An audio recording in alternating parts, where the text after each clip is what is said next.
accent. Is this the Zen Business Show or the Bro, Jordan Jones I think podcast? we're gonna go off the rails. So let's just make this a Jordan Jones podcast. Yeah.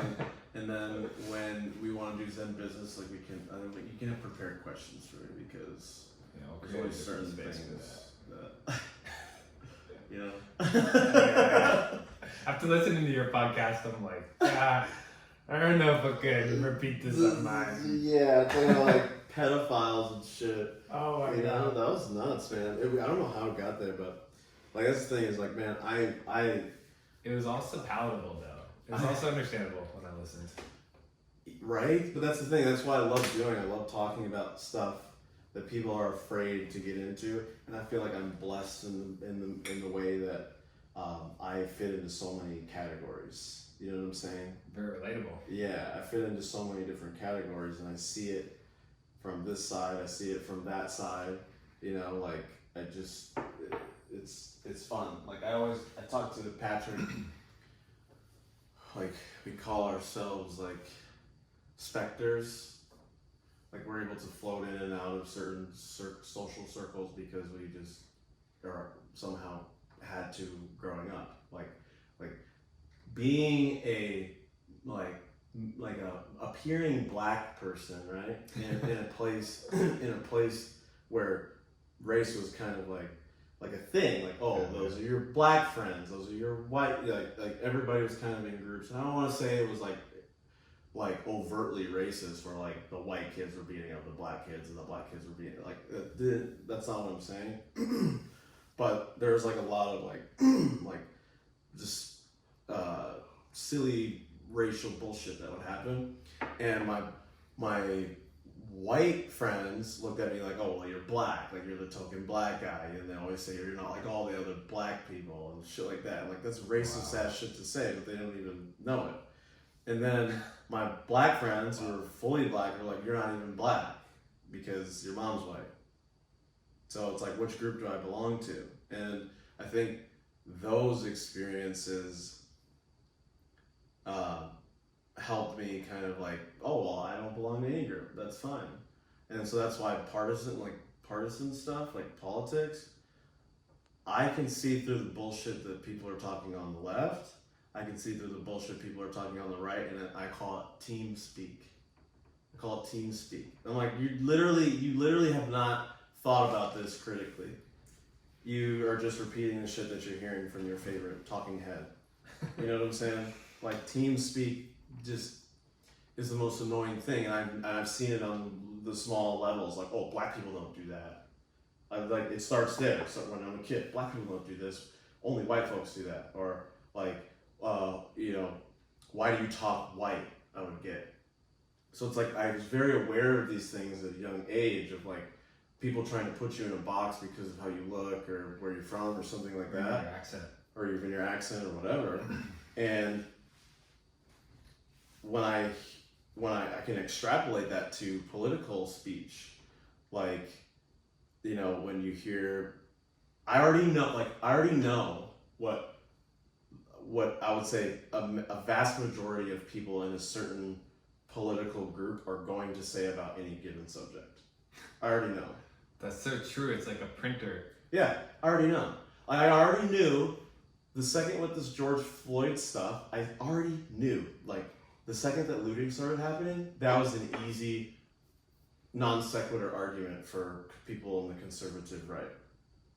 It's now they're taking the focus off. If you bring up the subject to somebody in the conservative right, like far right, the first thing they say is like, yeah, the poor George Floyd situation, man, it sucks what happened. And the first thing they'll say is, yeah, but the looting is so bad that they'll go straight to that. Like that is literally usually they'll skip right over the fact that somebody was murdered by the police. Yeah, and it's like this easy red herring. It's like, and I already know that, and then I already know somebody on the far left is instantly gonna say, I fucking hate police. All the police are corrupt. 100% of the police are corrupt. Every single cop is racist. Like, I already know. Like, these are the arguments that I hear. I'm not saying every single person on the left says this. I'm not saying every single person on the right says this. I know what the extremes are saying. and then it trickles in from there. And it's like, for me, And then there's echo chambers. oh my god. So it starts with the radicals on either side, Mhm. and then it is amplified through, I would say, not well thought out. I don't know if there's like a better word for that, but like just quickly reproducing and echoing what they're hearing, because it fits into the side of the partisanship that they fit into. Mm-hmm. Which is weird, because the whole reason you brought this up was like, my adaptability comes from the fact that I'm not really a person of color, and I'm not really white by other people's standards, by what they've said about me. So that it could either be a huge curse because you don't fit in, or it could be a huge blessing because you fit in with everybody. Yeah. But I think the independence of your own thought, I mean, I'm cool with you taking a side on the left or the right, if whatever philosophically you believe in, but it should be owned, you know, it should be critically analyzed, because that's part of why I don't affiliate with either one side or the other, because I've thought about it at a level where I'm like, okay, well, if I just subscribe to this doctrine, then I'll be inauthentic.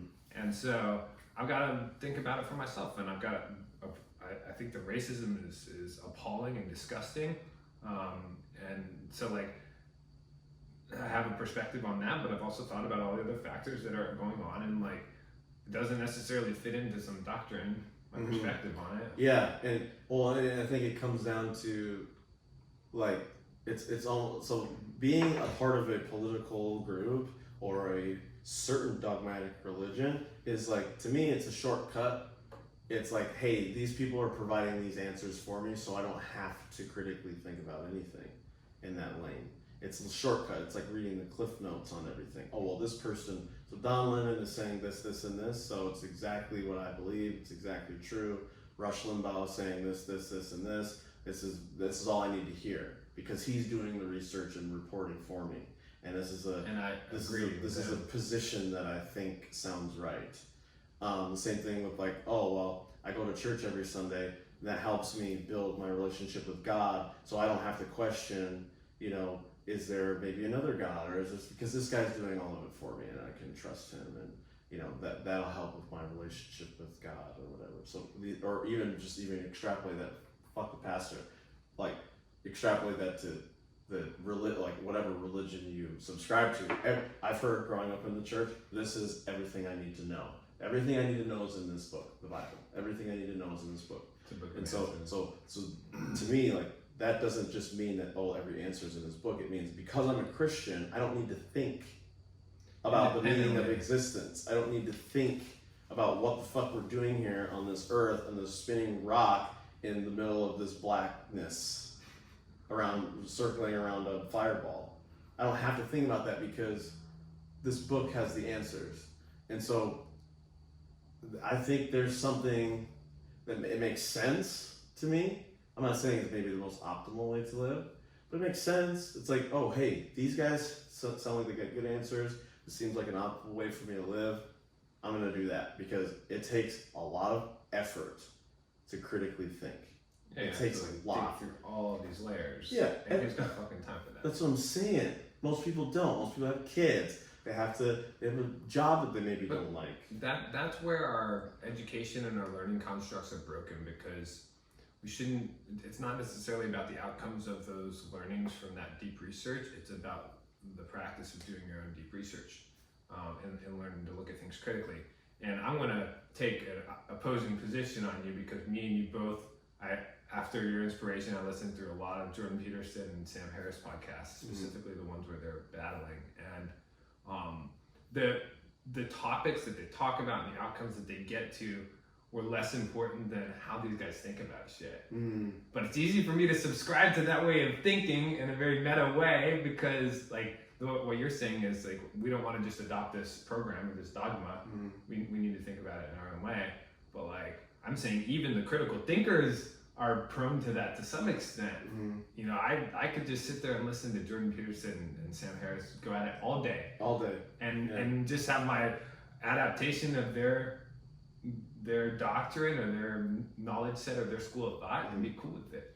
I never do my own research. Well, there is something to be said about that though, because they will admittedly say that they're up there not with answers, that they're up there trying to figure out the problem. There were questions. So they're trying to figure out the problem between them. Not even a problem between Sam Harris and Jordan Peterson, but the problem of like truth. Like, what the fuck is that even really? Like, what is it? It's like, and the meaning of existence, and like what is the most optimal way? And I love the differences between the two, because Jordan Peterson is saying like, hey, there's a lot of good things in this old literature about what is the most optimal way to live. Like, what is the most optimal way? We shouldn't just throw out the baby with the bathwater because Muslims are killing people. It's like, you know what I'm saying? Or like Christians or whoever, right? And he's just saying like, well, the reason why I say Muslims is because Sam Harris has like a beef with Islam, like big time.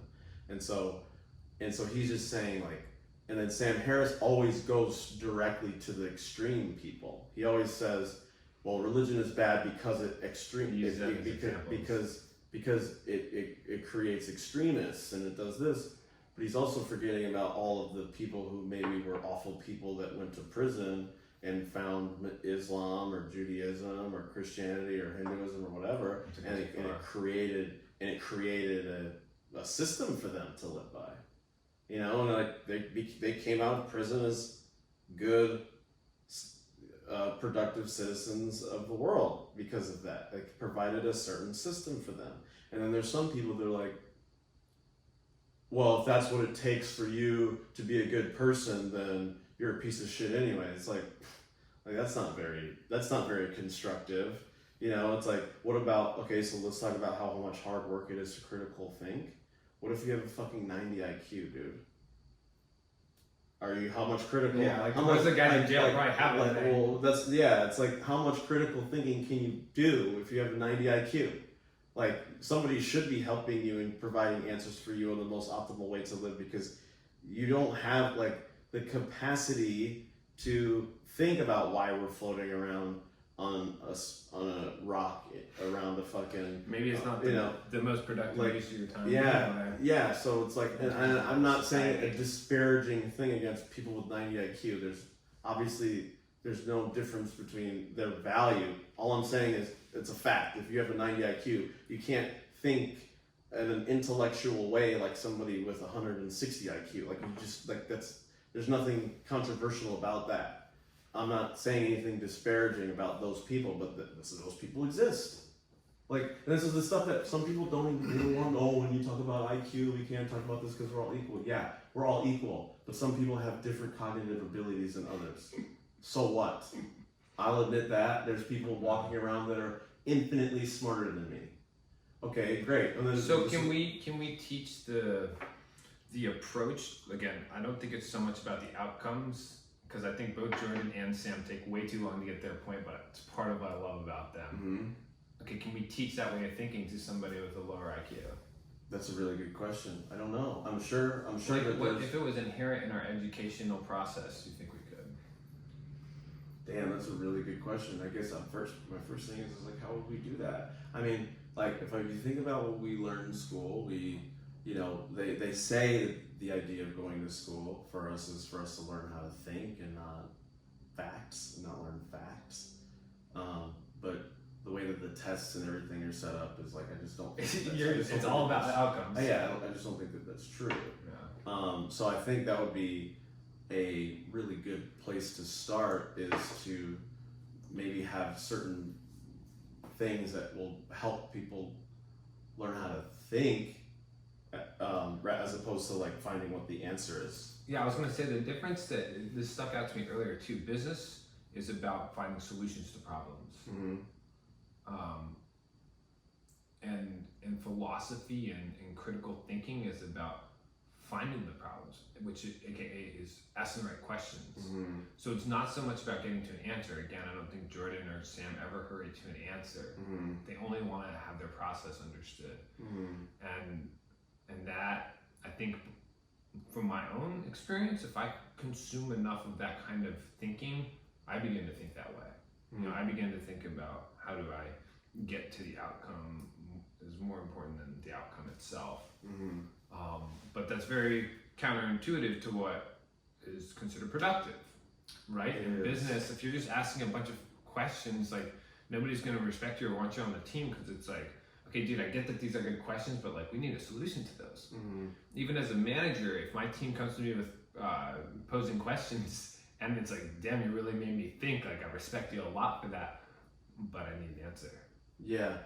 It's like, I don't know what you want me to do. Just sit there and think about it for a fucking Oh hour. God. My decision speed is the most effective part of my leadership. Damn, that's interesting. Decision speed. 'Cause mine is not fast. Like for me, my decision speed is purposefully like not that fast. Purposefully, because Kind of like reading, right? yeah, You don't want to like hurry through like it. yeah, and like because I'll be the first one to admit that it's like the first time I hear something, it might sound good or it might sound bad, but it obviously just depends on the level of importance. Like if it's not that important, I'll make a decision right away and see what happens. But if it's important, I'll just I'll be like, hey, you know what? Let's just talk about it over the next couple of days. Let's talk about it now. Let's talk about it tomorrow. Give it a day to breathe, and then I think what's helped me in my effectiveness a lot in business, and just really in relationships in general, is understanding my ability and my consciousness of I used to feel like I have to go 100 miles an hour. And it's interesting because I have like a very real world example of this, or analogy rather. I look at somebody like a Russell Westbrook, basketball player, he goes Powers through. 100 miles an hour, right? And then I look at his teammate, James Harden, who in my opinion is better, and he is able to dribble between the legs, lull the defender to sleep, and then explode past him, or just dribble at the top of the key, pretend like he's not doing anything, and then step back for a 3-pointer before you even know what the fuck you're doing. He has an ability to go 100 miles an hour, but he also has an ability to go 5, 10, 15, 30, 50. So it's like, that is very admirable for me, and that sounds like good and great to me. Good is you can blow through doors, and great is you can choose the right door. Yeah. Right? Like, Yeah. okay, maybe this one's unlocked over here.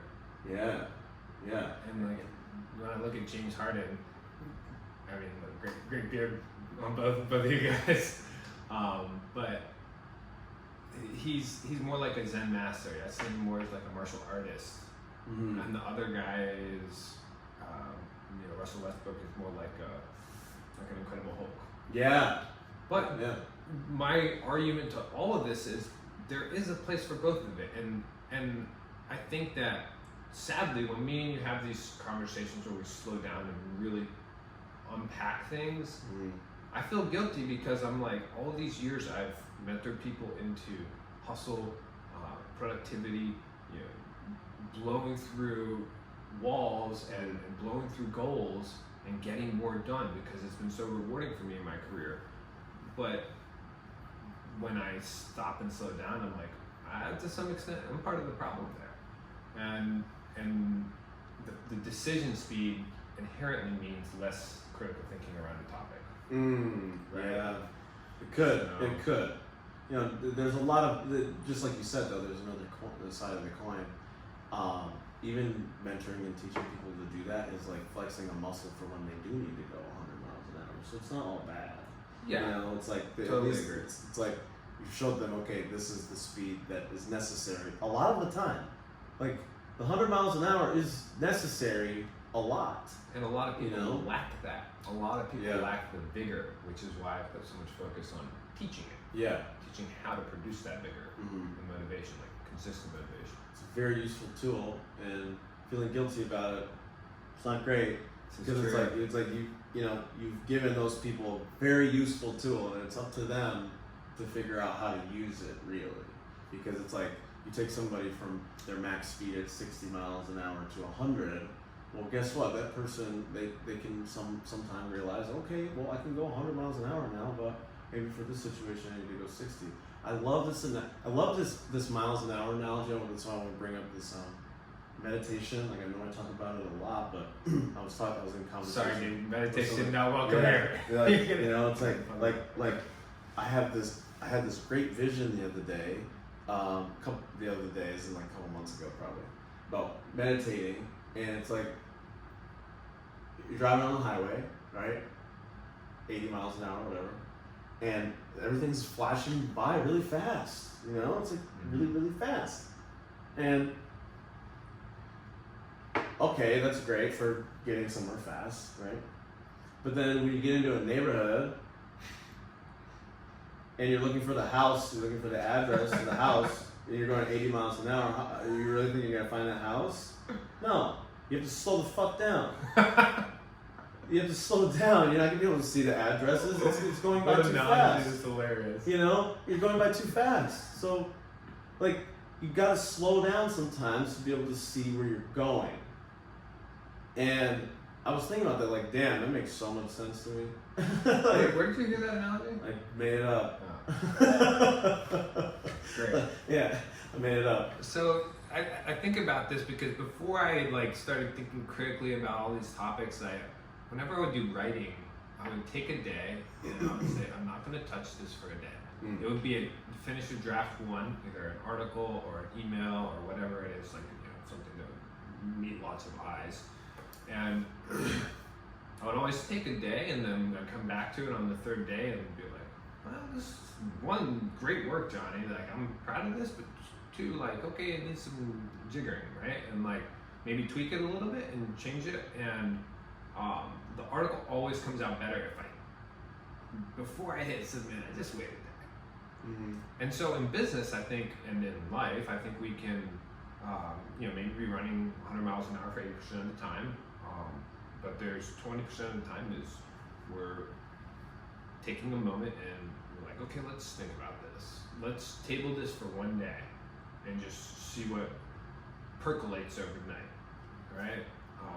And so good is learning to run fast or learning to drive fast, and great is learning how to use that. Shift gears, so to speak. Exactly. Yeah. And I'm curious about your thoughts about the riots in LA right now, because it's like, part of me says, yeah, fucking strike back. Like, if we don't make a scene, nothing's gonna change, and things will go back to normal in like this soft, like mediocre tapering back into a well-behaved society, right? Like in the 60s, like the marches and stuff, they didn't get things done because they were doing what felt good for people. It felt uncomfortable, and striking back. That's one side of me. The other side of me says, okay, why don't we take a step back and think about this for a second? Before we go and vandalize a Starbucks, let's think about how can we make a bigger impact than just breaking glass. So, I don't know, and I'm curious your thoughts on that. I think there's a yin and yang of pensiveness and action. Like, we can't be afraid to take action, but we also shouldn't just completely give up critical thinking before we take action. So like, I don't know, what are your thoughts on that? Like, oh man, is it reactive, do you think? Well, the first thing that came to my mind was like, you know, I grew up in a very conservative household, like very very conservative, and so like I think that also has a lot to do with me knowing what both sides are gonna say. But with something like this, I feel a lot of things, you know, especially as someone who is African American and who people seeing me will look at me and say, that's